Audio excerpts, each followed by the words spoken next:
जसे प्रशांत किशोर सुनेत्रा पवार यांना भेटून गेले तेव्हापासून राष्ट्रवादीत एकदम खळबळ माजलेली आहे. कारण तटकरेंनी थेट प्रेसच घेतली की म्हणे रणनीती करायची मला गरजच नाही, मी फील्डवरचा कार्यकर्ता आहे, असे त्यांनी टोमणे नेमके कोणाला मारले हे नंतर स्पष्ट होईलच. पण ज्याला लागायचं ते लागले आणि त्यानंतर राष्ट्रवादीत क्लिअर कट आम्हाला असे 2 गट पडल्याचं बघायला मिळालं. म्हणजे तटकरे एका बाजूने फ्रंटला येऊन त्यांचा किल्ला लढवतात थेट प्रेस कॉन्फरन्स घेऊन, पण नंतर इकडं पवार फॅमिलीचे जे ज्यांचे ज्याला आपण चाहते म्हणू, कार्यकर्ते म्हणू, प्रवक्ते म्हणू, हे एक अशा अंगांगाने ट्विट करतात, म्हणजे थेट नाव घेत नाही आहेत. तर पण मी रुपाली ठोंबरे पाटील असतील, उमेश पाटील हे तर मुख्य प्रवक्ते आहेत, यांनी थेट ट्विट केले. तुम्ही ट्विट काय केलं जरा महाराष्ट्राला वाचून सांगा. बघा, ट्विटमध्ये अगदी स्पष्ट मग मी असं म्हटलेलं आहे की दादांवरचं प्रेम खरं होतं तर दादांच्या माघारी त्यांच्या परिवाराच्या वरचं प्रेम कमी कसं होऊ शकतं. आदरणीय दादांवर निस्सीम प्रेम करणारे हजारो कार्यकर्ते आजही आहेत. दादांनी आपल्याला काय दिलं, किती प्रेम दिलं, किती जपलं याची जाणीव ठेवून दादांच्या माघारी दादांचा परिवार हाच आपला परिवार या भावनेने ते निस्वार्थीपणे हे कार्यकर्ते सगळे उभे आहेत. पण एक गोष्ट मनाला प्रचंड वेदना देते, दादांच्या नावावर, दादांच्या विश्वासावर आणि दादांनी दिलेल्या संधीवर आयुष्यभर मोठे झालेले काही लोक दादांच्या परिवाराला मानसिक त्रास होईल असे वातावरण निर्माण करत असतील तर मनात एक प्रश्न निर्माण होतो, यांचं दादावर खरंच प्रेम होतं का? की दादा सत्तेत होते तोपर्यंतच यांचं प्रेम होतं. माझी धारणा अगदी स्पष्ट आहे, ज्यांचं दादावर खरं प्रेम होतं त्यांचं दादांच्या माघारी त्यांच्या परिवारावर तेवढंच नव्हे तर कणकभर जास्त प्रेम असायला हवं होतं. कारण दादांच्या अचानक जाण्याने केवळ महाराष्ट्राने एक नेता गमावला नाही तर एका कुटुंबाचं संपूर्ण आयुष्य एका क्षणात बदललं. त्यांच्या कुटुंबातील प्रत्येक सदस्याच्या आयुष्याने अचानक वेगळं वळण घेतलं. विशेषतः सुनेत्रा वहिनींना तर स्वतःच्या दुःखात काही काळ शांत बसण्याची उसंत देखील मिळालेली नाही. मनसोक्त रडायलाही वेळ मिळाली नाही. अश्रू पुसण्याच्या आधीच पक्षाची आणि सरकारची प्रचंड मोठी जबाबदारी त्यांना खांद्यावर घ्यावी लागली आणि अशा परिस्थितीत त्या डगमगल्या नाहीत. दादांनी आयुष्यभर जपलेला पक्ष आणि कार्यकर्त्यांचा परिवार सावरण्यासाठी त्या खंबीरपणे उभ्या राहिल्या. अशावेळी दादांवर प्रेम असण्याचा दावा करणाऱ्या प्रत्येकाने वहिनींच्या पाठीशी छातीचा कोट करून उभं राहायला हवं होतं. पण दुर्दैवाने वहिनींचे अश्रू सुकण्याच्या आधीच पक्षाबद्दल आणि नेतृत्वाबद्दल सातत्यानं संशयाचं वातावरण निर्माण करणाऱ्या बातम्या माध्यमांमध्ये पेरल्या जाऊ लागल्या. कार्यकर्त्यांच्या आणि आमदारांच्या मनात पक्षाच्या राजकीय भविष्याबद्दल संभ्रम निर्माण होईल अशी नियोजनबद्ध चर्चा घडवून आणली गेली किंवा अजूनही आणली जाते. याचा सर्वाधिक आनंद आपल्या राजकीय विरोधकांना होत असणार आहे. दादांनी आयुष्य घालवून उभ्या केलेल्या या पक्षाच्या फांदीवर बसून त्याच फांदीवर कुऱ्हाड चालवण्यात कोणाचं राजकीय भलं होणार? हे फांदी तोड कोण फांद्या तोडते? हे पहा, आमचा पक्ष जरी आता 2 पक्ष झालेले असले तरी मुळातला हा एकच पक्ष आहे आणि तो एकच परिवार त्या ठिकाणी आहे.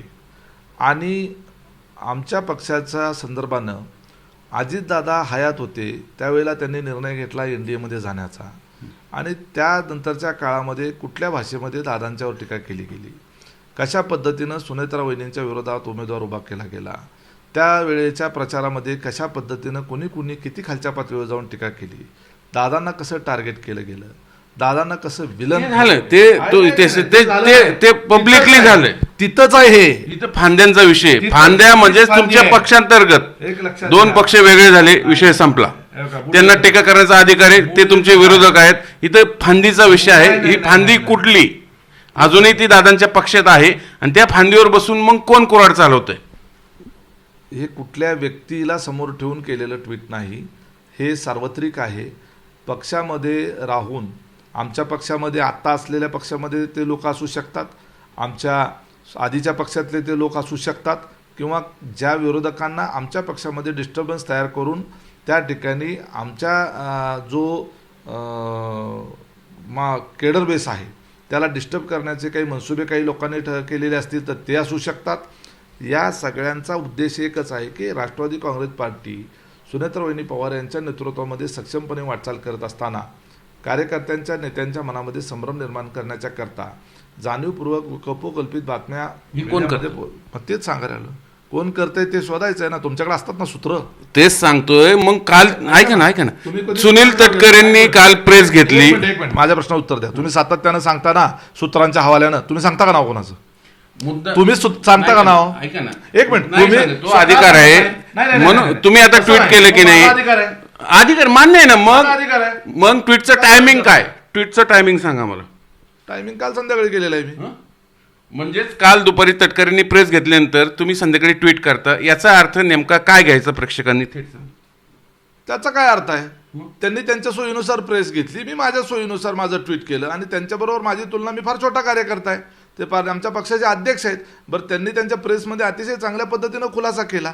त्याच्यामध्ये निश्चितपणे तुम्ही जे सांगताय त्या सगळ्या बातम्या ज्या आहेत त्याला काही अर्थ नाही, निराधार होत्या हे स्पष्ट आहे। तटकरेच प्रदेशाध्यक्ष राहावे अशी तुमची भूमिका आहे का असू नयेत? त्यांच्या नेतृत्वाखाली आमच्या पक्षानं दैदिप्यमान यश संपादित केलेलं आहे आणि त्याच्यामुळं त्यांच्या नेतृत्वाच्या संदर्भानं विश्वास जो आहे तो अजितदादाने होता, म्हणून त्यांना अध्यक्ष त्या ठिकाणी त्यांनी जबाबदारी दिली आणि त्यांनी ती सक्षमपणे सांभाळली।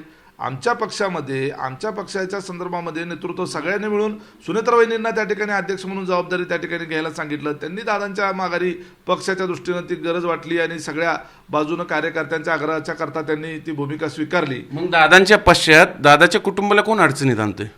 जे लोक अडचणीत आणतात, ज्या अशा बातम्या पुरवतात, जे पुन्हा अजून तेच काल पार्थ पवारांनी एक ट्विट केलं, मी नाव घेणार नाही संबंधित रिपोर्टर चॅनलचं, पण त्याचा उद्देश काय, ते कोणाच्या जवळचे आहेत, त्याच्यामधनं काही झालं, नेमकं काय आहे, ती बातमी खरी की खोटी? प्रशांत किशोर वहिनींना भेटून गेले 5-6 तास, ते तुमचे रणनीतिकार आहेत नाहीत, काय स्टेटस आहे? हे पहा, याच्या बाबतीमध्ये माझ्याकडे काय अधिकृत माहिती नाही। प्रशांत किशोरजी रणनीतिकार आहेत किंवा नाही आहेत किंवा काय, त्या ठिकाणी माझ्याकडे कुठलीही ऑथेंटिक माहिती नाही। माझ्याकडे माहिती जेव्हा असेल तेव्हा मी नक्की तुम्हाला ती देईन। आणि राहिला प्रश्न, तुम्ही जे काही बाकीच्या गोष्टी सांगतात की बाबा पत्रकारांच्या संदर्भानं पारदादांचं ट्विट वगैरे, ह्या सगळ्या त्यांचा तो अधिकार आहे, त्या ठिकाणी त्यांनी ते ट्विट केलं, ही सगळ्या प्लॅटफॉर्मवर आहे। मग उद्या प्रशांत किशोर पक्षाचे रणनीतिकार बनले तर त्याचं तुम्ही स्वागत करणार की? कारण तटकऱ्यांच्या बोलण्यात असं की आम्हाला गरजच नाही रणनीतिकारांची। पहा, मागाशीच आता उल्लेख झाला, अरोरा म्हणून पूर्वी आमच्याकडं त्या ठिकाणी सल्लागार होते। त्याही पूर्वी जेव्हा पक्ष एकत्रित होता तेव्हाही वेगवेगळ्या संस्था काम करत असतात, हे लक्षात घ्या। कोणीही राजनीतिक रणनीतिकार म्हणजे काही ते आपल्याला त्या ठिकाणी त्यांच्या सांगण्यावरनं पक्ष चालतो असं नसतं। आता बदलत्या काळानुसार आणि आधुनिक तंत्रज्ञानाच्या काळामध्ये एवढं वेगवान सगळं जग झाल्यानंतर परिस्थितीनुसार वेगवेगळी साधनसामुग्री, वेगवेगळ्या पद्धतीच्या यंत्रणा, वेगवेगळ्या पद्धतीच्या आधुनिक तंत्रज्ञानाची गरज सर्वच व्यवस्थांमध्ये पडत असते। उद्योग विश्वाला पडत असते, सामाजिक काम करणाऱ्यांना पडत असते, राजकीय काम करणाऱ्यांना पडत असते। पूर्वी आपण चालत आपण दोन पायानं आपण पूर्वी चालत जायचो, आता आपल्याकडे 4 व्हीलरची सुविधा झाली, तंत्रज्ञान आलं, आपण ते वापरतो। जर डोळ्यांना काही त्रास झाला तर पूर्वी चष्मे नसायचे, आता चष्मे वापरतो। तशाच पद्धतीनं आपण आता ज्या वेळेला राजकीय सार्वजनिक क्षेत्रात काम करतो, आपल्या सुविधांच्या अनुषंगानं जे काही आधुनिक तंत्रज्ञानाचा उपयोग करता येईल याच्याकरता वेगवेगळ्या व्यवस्था आपण त्या ठिकाणी वापरत असतो। त्याच्यामध्ये वावगा असं काही नसतं। आणि निश्चितपणे ज्या वेळेला आपण सार्वजनिक जीवनात काम करतो, राजकीय क्षेत्रात काम करतो, तेव्हा फील्डवरची परिस्थिती, कार्यकर्त्यांचा फीडबॅक, एकूण त्यावेळेची वातावरण असलेली परिस्थिती आणि मिळालेली माहिती आणि त्याला तंत्रज्ञानाची जोड, अशा पद्धतीनं सारासार विचार करून निर्णय घ्यायला मदत व्हावी याच्याकरता म्हणून ह्या सगळ्या व्यवस्था असतात। ते त्याच्यावरच सगळं त्या ठिकाणी राजकीय काम चालतं अशातला भाग नाही। काल ज्या बातम्या आल्या की प्रशांत किशोर यांनी सुचवले पक्षाला तुमच्या, कारण वहिनीसोबत त्यांची 5-6 तास चर्चा झाली की प्रदेशाध्यक्ष सहकार्य करत नाही, त्यांना बदललं पाहिजे, हे खरं आहे खोटे? याच्यामध्ये काहीही तथ्य नाही, विशेष तसा काही अजिबात नव्हता। त्या ठिकाणी SIRचं सध्या जे सर्वेक्षण चाललेलं आहे, मतदार नोंदणी सखोल पुनर्निरीक्षणचा जो कार्यक्रम चाललेला आहे, त्याच्या संदर्भानं आता मुदत संपत आलेली आहे आणि त्या बाजूनं त्या ठिकाणी जास्तीत जास्त काळजीपूर्वक आपण त्यात लक्ष दिलं पाहिजे. या अनुषंगानं वेगवेगळ्या बैठका चाललेल्या होत्या. त्याच्यामध्ये प्रशांतजी किशोर यांच्याबरोबर काय बैठक झाली किंवा नाही झाली, मी तर त्या ठिकाणी त्या बैठकीमध्ये असण्याचं काही कारण नव्हतं. ते राहिले कंटिन्यू, ते तुम्हाला आवडेल? मला माहीतच नाही, तर त्याच्याबाबत माझ्या तटकरेंनी स्पष्टपणे विरोध केलेला आहे आम्हाला. मला माझा व्यक्तिगत हा काही उमेश पाटलाच्या आवडीनिवडीचा प्रश्न नाही. राष्ट्रवादी काँग्रेस पार्टी हा फार मोठा पक्ष आहे आणि या पक्षाचं नेतृत्व जे आहे त्या नेतृत्वाचा तो विषय आहे. आदरणीय सुनेत्रावहिनी पवार ह्या राष्ट्रीय अध्यक्ष आहेत, मान्य प्रदेशाध्यक्ष सुनील तटकरे हे प्रदेशाध्यक्ष आहेत. त्यांच्या स्तरावरचा विषय तुम्ही मला कशाला विचारता? तुम्ही पक्षाचे मुख्य प्रवक्ते आहात, तुम्ही जी भूमिका मांडता तीच वहिनीची भूमिका असणार आहे ना. वहिनींना पारदादांची मला ज्या वेळेला पार्टीकडून त्या विषयावर बोला म्हणून सांगितलं जाईल, मला माहिती दिली जाईल, त्यावेळेला नक्की तुम्हालाही देईन मी. मग चर्चा चालू आहेत, कारण भेट झाली समोर आहे. मला भेट झालेलं पण माहित नाही, मी तर ते फुटेज पण बघितलेलं नाही. मग काल तटकरेंनी जी प्रेस घेतली त्याबाबत तुमची काय प्रतिक्रिया? नाही, त्यांच्या प्रेसमध्ये काय त्यांनी सांगितलं, वेगवेगळ्या पद्धतीनं कुठं भेटीगाठी झाल्या, त्यांच्या मतदारसंघातले प्रश्न, राज्यातले प्रश्न, तुमच्या समुद्रकिनारच्या संदर्भातले प्रश्न, जलसंपदा विभागाचे प्रश्न, टोलच्या संदर्भातले प्रश्न, हे प्रश्न त्यांनी मांडले. त्या सगळ्या प्रश्नांचं बाजूलाच राहिलं आणि तुम्ही तेवढंच त्या ठिकाणी पर्टिक्युलर जे राजकीय संदर्भानं तुम्हाला चालवणं जास्त जे सोयीचं आहे ते तुम्ही ते बोललेत, आम्ही नाही बोललेलो. बरोबरच आहे, तेच बोललेत. त्याच्यामध्ये ते काय चुकीचं काय बोललेत का? त्यांचं म्हणणं स्पष्ट आहे की मला रणनीती करायची गरज नाही, मी फील्डवरचा माणूस आहे, एसी मध्ये बसून मी निर्णय घेत नाही. हा थेट त्यांचा एका अर्थाने अप्रत्यक्ष टोला आहे युवा नेतृत्वाला. तुम्ही तो टोला लावून घेतलेला आहे, तो अजिबात टोला बिला नाही. मी सुद्धा सार्वजनिक जीवनामध्ये मी स्वतः त्या ठिकाणी निवडणुका लढवल्या, निवडून देखील आलो, पराभव देखील झाला. राजकारणामध्ये फील्डवर काम करूनच त्या ठिकाणी आपल्याला निवडणुका लढवायच्या असतात, ह्याच्याबद्दल दुमत आहे का? अजितदादांनी आयुष्यभर फील्डवरच काम केलं. रणनीतीकार हवे की नको पक्षाला? याचा अर्थ अजितदादा त्या ठिकाणी अशा पद्धतीच्या एजन्सीचं सहकार्य घेत नव्हते असं आहे का? 24 तास अजितदादा लोकांमध्ये असायचे, रोज लोकांमध्ये काम करायचे. मग याचा अर्थ मग ते अरोरा होते त्यावेळेला ते पक्षाच्या करता उपयोग होत नव्हता का? वेगवेगळ्या पद्धतीनं ज्याच्या त्याच्या ज्ञानाचा उपयोग आपल्या कुठल्याही कामाच्या करता करून भाजप नाराज झाले असं बोललं जातं, कारण ते प्रशांत किशोर भाजपच्या विरोधात लढलेत बिहारमध्ये. अहो, त्यांचा विषय प्रशांत किशोर यांना आम्ही त्या ठिकाणी या कामाच्या करता नेमले का नाही हाच विषय अजून माहिती नाही. तर पुढचा टप्पा आला कुठून? तरी तटकरेंनी हे स्टेटमेंट का केलं? कुठं त्यांनी काय स्टेटमेंट चुकीचं केलं? ते म्हणले नाही मला रणनीती करायची गरजच नाही, मी रस्त्यावरच माणूस. ते असं अजिबात म्हणलेले नाहीत. रस्त्यावरचे कार्यकर्ते असणं आणि रणनीतिकारांची गरज नाही असं म्हणणं, ह्या दोन्हीमध्ये हे तर मान्य करणार की नाही? रणनीतिकार नेमण्यावरनं पिकेंना तुमच्या पक्षात 2 गट पडलेत. अजिबात तसलं काय नाही, आमच्या पक्षात कुठलाही गट पडलेला नाही. 2 नाही, 3 नाही, सिंगल नाही. तटकरेंबाबत तुमचं काय मत? चांगल्या पद्धतीनं काम त्यांनी केलेलं आहे. त्यांच्याच नेतृत्वामध्ये अजितदादांनी प्रचंड कष्ट घेतले. अजितदादांनी त्या ठिकाणी सगळ्या राज्याची धुरा सांभाळत असताना खांद्याला खांदा लावून तटकरे साहेब असतील, भुजबळ साहेब असतील, तेच प्रदेशाध्यक्ष राहावेत. तुम्ही उत्तर तर पूर्ण होऊ द्या. तुम्ही उत्तर पूर्ण अर्धवटच उत्तरात मध्येच प्रश्न विचारल्यावर कसं पूर्ण होणार? बोला काही करू नका तुम्ही. कसं आहे, अर्धवट बोलला तर अर्धवट नाही, मुद्द्याचं बोलू आपण, मुद्द्याचं बोलू. तटकरे या पदावर हवेत की नाही तुम्हाला? बघा, हा पक्षाचा वरिष्ठांचा निर्णय असतो. उमेश पाटील कुठल्या पदावर असावा हे पक्ष नेतृत्व ठरवेल. आणि उमेश पाटलाच्या मी यापूर्वी जिल्हाध्यक्ष होतो, परत मला त्या ठिकाणी बदललं गेलं, पुन्हा अजून एकदा जिल्हाध्यक्ष केलं. मी महाराष्ट्राचा अध्यक्ष होतो, माझी 3 वर्षाची टर्म झाली की मला त्या ठिकाणी बदललं गेलं, मला सरचिटणीस म्हणून जबाबदारी दिली, नंदुरबारचा प्रभारी म्हणून नेमलं, तिथला कार्यकाळ संपला, मला परत दुसरी जबाबदारी दिली गेली. त्याच्यामध्ये पक्षामध्ये पदांच्या संदर्भातली ही निरंतर प्रक्रिया आहे. काल आमच्या महिला अध्यक्षाची नियुक्ती झाली, युवक अध्यक्षाची नियुक्ती झाली, राष्ट्रीय विद्यार्थी अध्यक्षाची निवड झाली, महाराष्ट्राच्या विद्यार्थी अध्यक्षाची निवड झाली. तटकरेंनी विश्वासात घेतलं काय सगळ्या प्रक्रियेत? हे पहा, तुम्हाला काय आहे की तुम्हाला तुम्ही अजेंडा ठेवून बोलू नका. अजेंडा नाही साहेब, तुम्ही अजेंडा ठेवून बोलू नका. बातम्या येत आहेत, तटकरे स्वतः तुम्ही सुचवतात म्हणून हे बातम्या. तुमच्याकडची कालच्या बातमी जी तुम्ही बातमी लावली त्याचा ऑथेंटिक सोर्स मला दाखवा, त्याच्यावर मग आपण बोलू. तटकरेंनी प्रेस घेतली, त्याच्या आधी ज्या प्रेसमध्ये तुम्ही जे प्रश्न विचारले, आधी जी बातम्या चालवल्या, त्याचा ऑथेंटिक सोर्स दाखवा ना. तुमच्याच भगिनी, सहकारी भगिनी रुपालीताई ठोंबरे यांनी थेट मागणी केली की आता प्रशांत किशोर यांच्या सूचनेनुसार, सल्ल्यानुसार तटकरेंनी प्रदेशाध्यक्ष पदावरून बाजूला हो, त्यांनी मार्गदर्शकाच्या भूमिकेत जाऊ, हे तुम्हाला मान्य आहे का? हे पहा, मी पक्षाची भूमिका मांडतोय. कुणाची व्यक्तिगत काय मतं मांडली त्याच्यावर मी प्रतिक्रियाला द्यायला बांधील नाही. नाही नाही, मग तुम्हाला मान्य नाही मान्य नेमकं काय? मी तुम्हाला स्पष्ट सांगितलं की मी पक्षाच्या संदर्भानं बोलायला त्या ठिकाणी बसलेलो आहे. मी कुणाच्या व्यक्तिगत भूमिकेवर तुम्ही प्रतिक्रिया पक्षाचे द्यायला मागे मुख्य प्रवक्ते आहात, इथून पुढे तटकरेच प्रदेशाचे राहतील. त्याचा संदर्भातला निर्णय जो आहे तो पक्ष नेतृत्वाचा आहे. आज रोजी तटकरे साहेब प्रदेशाध्यक्ष आहेत आणि त्यांच्याच नेतृत्वामध्ये महाराष्ट्रामध्ये आम्ही सगळे काम करतोय. ही वस्तुस्थिती आहे. उद्या आजही तेच आहेत, उद्याही तेच आहेत, परवाही तेच असतील.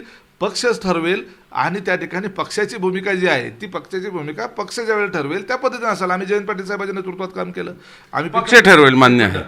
अरुण गुजराती साहेबांच्या नेतृत्वात काम केलं, आर आबाच्या नेतृत्वात काम केलं, बबनराव पाचपुते साहेबांच्या नेतृत्वात काम केलं, त्यानंतर जयंत पाटील साहेबांच्या नेतृत्वात काम केलं, तटकरे साहेबांच्या नेतृत्वात आम्ही तटकरे साहेब दुसऱ्यांदा तिसऱ्यांदा प्रदेशाध्यक्ष आहेत. असं काही नाही. कार्यकाळ संपला ना त्यांचा आता. हे पहा, कार्यकाळ हा राजकीय पक्षामध्ये, आता माझाही जिल्हाधीश म्हणून उद्या कार्यकाळ संपेल, माझं चांगलं काम असेल, मी कंटिन्यू होईल, परत पक्षाला माझी राज्यात गरज वाटली तर पक्ष राज्यात बोलवेल, पुन्हा खाली जिल्ह्यात पाठवायचं असेल तर जिल्ह्यात. Continue व्हावं की नाही त्यांनी हे सर्व? एक लक्षात घ्या, तटकरे साहेबांचं कामाच्या संदर्भामध्ये कुठेही आक्षेप वगैरे कोणाचा नाही, कुठलीही तक्रार नाही, कुणाचंही काही हरकत नाही. मग हे वारंवार बातम्या का तुम्ही होतात? करताय चर्चा, मी तेच सांगतोय. प्रशांत किशोरच्या हवाल्याने बातम्या आल्यात का? प्रशांत किशोर कुठं असं त्या बहिणींना भेटलेत. भेटले म्हणून तुम्ही त्याची बातमी अशी कशी लावली? तुम्हाला कोण सांगितलं हे? मग हे बातम्या पेरते कोण? मग त्याचा तर मी त्यासाठी तर ट्विट केलं. म्हणजेच काहीतरी शिस्त आहे. काही शिजत नाही. बातम्या पेरणारी लोक आहेत ते आमच्या विरोधक आहेत, पक्षाला मुनाकारण डिस्टर्ब करण्यासाठी हे करतायत. हे दादांवर प्रेम असलेले खरे लोक नाही आहेत, हेच मला सांगायचं आहे माझ्या ट्विटमधून. म्हणजे तुमच्या पक्षात दादावर प्रेम करणारे लोक आहेत पण नाहीयेत असंही आहे. हे पहा, तुम्ही काय बोलताय नाही, तुमची नाही, हे बघ, तुम्ही तुमच्या ट्विटचाच अर्थ मी अन्वर्थ काढण्याचा प्रयत्न करतो. तुमच्या ट्विटमधनं अन्वर्थ असा निघतो की काही लोक दादांवर प्रेम करतात पण त्याच फांद्या तोडायला निघलेत, याचा अर्थ काय घेतो? मग आता तेच तर तुम्ही जसं समजून घेता ना, तुम्हाला तुमची बातमी चालवण्याच्या करता समजून घ्यायचं असेल तर तुम्ही काही समजून घ्याल. एक मिनिटं, एक स्पष्ट आहे, मी तुम्हाला आधीच सांगितलं की आमच्या पक्षाच्या अंतर्गत, प्रत्येक पक्षामध्ये अंतर्गत काही हितशत्रू असतात. आमचा पक्ष नेमकाच काय झालेला आहे की असा स्प्लिट झालेला आहे आणि त्यातले कार्यकर्ते सेमच आहेत. इकडचे तिकडचे कार्यकर्ते जे आहेत मूळ राष्ट्रवादीचेच आहेत आणि आमच्या त्या ठिकाणी तिकडचेही असू शकतात, इकडचेही असू शकतात किंवा आमच्या पक्षाला वीक शकतात, मान्य केले, एका अर्थातून मान्य. दुसरं असं, आता सुप्रिया सुळे या त्यांच्या खासदार घेऊन PM मोदींना भेटलेले, मध्यंतरी चर्चा तुम्ही ऐकलेच असतील, विनीकरण किंवा त्यांना थेट UNDAला पाठिंबा, नेमकं काय असू शकतं? त्यांचं काहीतरी आता मुलीचं लग्न झालेलं आहे, त्याचं रिसेप्शन काहीतरी दिल्लीत आहे असं ऐकतोय, त्याचं निमंत्रण द्यायला गेलेले असू शकतात. किंवा आता त्या खासदार आहेत म्हटल्यावर देशाच्या पंतप्रधानांना कधीही भेटू शकतात, मंत्र्यांना कधीही भेटू शकतात. त्यात काय म्हणजे वावगं वाटण्यासारखं काय? विलिनीकरणाचं नेमकं काय? मला आता त्या संदर्भात काही चर्चा चालू आहे असं मला वाटत नाही. दुसरं, मध्यंतरी जे हर्षवर्धन सपकाळ काँग्रेसचे प्रदेश यांनी ट्विट केलं होतं, त्याच्यावर आज त्यांनी खुलासा केला की ते म्हणे मी असं म्हटलेलोच नाही, गुंगी गुडिया वगैरे, त्यांनी आज खुलासा केला. तुम्ही बघितलं ते, यावर काय? त्यांच्या पक्षाच्या अधिकृत हँडलवरून ते ट्विट आलेलं होतं आणि जर ते महाराष्ट्राचा हँडल असेल तर त्याची जबाबदारी त्यांच्या प्रांतिक अध्यक्षाकडेच जाते. नाही, ते त्यांनी आज खुलासा ते म्हणलं आम्ही असं म्हटलेलं नाही, असं म्हणजे त्यांनी अर्थाने अर्थ काढलेत एका अर्थाने. माझ्या ट्विटवर आपण चर्चा करतोय, मग आता काँग्रेस पक्षाच्या अधिकृत हँडलवरनं जे ट्विट झाले हे त्या पक्षाचंच ट्विट म्हटलं पाहिजे. आता खुलासा तुम्हाला म्हणजे पटत नाही. इथून पुढे काँग्रेस पक्षाच्या अधिकृत ट्विटर हँडलवरनं आलेलं ट्विट हे ग्राह्य धरायचं नाही असं समजायला हरकत नाही. मी त्यांचा खुलासा तुम्हाला अजून पटलेला नाही एका अर्थाने. हे काही खुलासा होऊ शकतो का? त्या ठिकाणी त्यांनी जर म्हटलं की बाबा आमच्या पक्षाच्या ट्विटर हँडल करणारी जे कोणी ऑफिसचे लोक असतील किंवा त्यांचे जे अधिकृत पदाधिकारी नेमलेले असतील त्यांच्याकडून हे गैरसमजुतीतून गफलतीतून ते ट्विट झालं आणि ते व्हायला नको होतं, त्याच्याबद्दल आम्ही दिलगिरी व्यक्त करतो असं जर ते म्हटलं असतं तर ते शोभलं असतं आणि समर्पक वाटलं असतं. मी केलंच नाही अशी जबाबदारी झटकून चालत नाही ना. बरं, आता शेवटचा प्रश्न, राष्ट्रवादीत सर्व काही आलबेल आहे तुमच्या? 100% आलबेल आहे. आलबेल आमचं असलेलं जे आहे, तुम्ही फक्त कुठल्या तरी कपोकल्पित सूत्रांच्या हवाल्याच्या बातम्या लावायच्या बंद करा, ऑटोमॅटिक सगळं आलबेल होतं. तुम्ही ट्विटर बाजी करता म्हणून त्या बातम्या येतात. माझ्या ट्विटमध्ये हरकत घेण्यासारखं आहे काय? कुठलं कोणाचं नाव घेतलंय, कुठल्या कोणाला दोष दिलाय, कुणाला नावं ठेवलेत? माझं झाड कोण आणि फांदे कोण? एक लक्षात घ्या, मी तुम्हाला सांगितलं हा वटवृक्ष आहे आणि मी तुम्हाला हेही सांगितलं की प्रत्येक पक्षामध्ये हितशत्रू असतात. बरोबर आहे. तुम्ही तुमच्या कुटुंबामध्ये सुद्धा आहेत हे तुम्ही मान्य करताय. मग त्याच्यामध्ये असतातच, तुमच्या कुटुंबात नाही. त्यांचं काय केलं पाहिजे पुढं? काय केलं पाहिजे आता आम्ही त्या ठिकाणी आम्ही बसतो आणि ठरवतो. तर हे होते उमेश पाटील यांनी शेवटी हे मान्य केले की होय आमच्याही पक्षात काही हितशत्रू आहेत आणि त्यातनंच मग आम्ही हे ट्विट करतो. पण ते हे सांगायला तयार नाहीत की नेमकी फांदी कोण आणि झाड कोण. झाड ऑब्व्हियसली पवार कुटुंब आहे, अगदी जगजाहीर आहे, पण ही फांदी कोण, यांची तोडायला कोण निघले कुऱ्हाड घेऊन, हे काय ते सांगायला तयार नाहीत. आगामी काळात ते बहुतेक याच्यावर नंतर खुलासा करतील, जसं राजकीय परिस्थिती बदलत जाईल ते. तोपर्यंत पाहत राहा तुम्ही फक्त G24 तास. व्हिडिओ जर्नलिस्ट विकी कांबळे सह चंद्रकांत पुंदे, झी मीडिया, पुणे.